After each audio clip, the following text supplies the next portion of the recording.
তো অঘ্রাণ মাসের তৃতীয় বৃহস্পতিবারে লক্ষ্মী পাঁচালি পড়ছি। লক্ষ্মীর সম্বন্ধি কয়ে দেব নারায়ণ, মর্তে কেবা তব ভক্ত কহ গো এখন। লক্ষ্মী বলে ক্রতা কাঠুরিয়ার মাগ দেতে, সে মোর পরম ভক্ত রাখিও মনেতে। রোজ বনে যায় রতা কাষ্ঠ কাটিবারে, 5 বোঝা কাঠ বাঁধি লয়ে আসে ঘরে। সহিস ধোপার 1 বোঝা দেয়, 3 বোঝা কাষ্ঠ বেচি আহার যোগায়।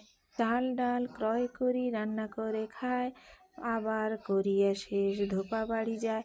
বস্ত্র ছাড়ি যায় রতা সহিস গৃহেতে, 1 অশ্ব চাহি লয় তাহার পাশেতে। সমুদ্র তীরেতে রতা অশ্বে চড়ি যায়, হেনকালে বাদশা তারে দেখিবারে পায়।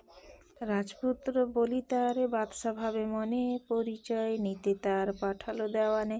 তরায় দেওয়ান গিয়া রতারে বলিল, কার রাজ্য হয় কি কৃপা করি বল।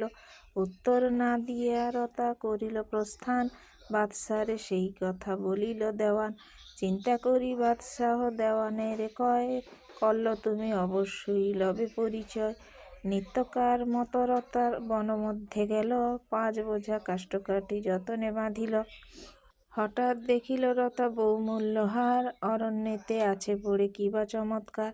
হার লয়ে আসি রতা আহার করিল, ধোপার নিকটে বস্ত্র চাহিয়া পড়িল। বলবান অশ্ব নিল সহিস নিকটে, অশ্বপৃষ্ঠে গেল রতা সমুদ্রের তটে।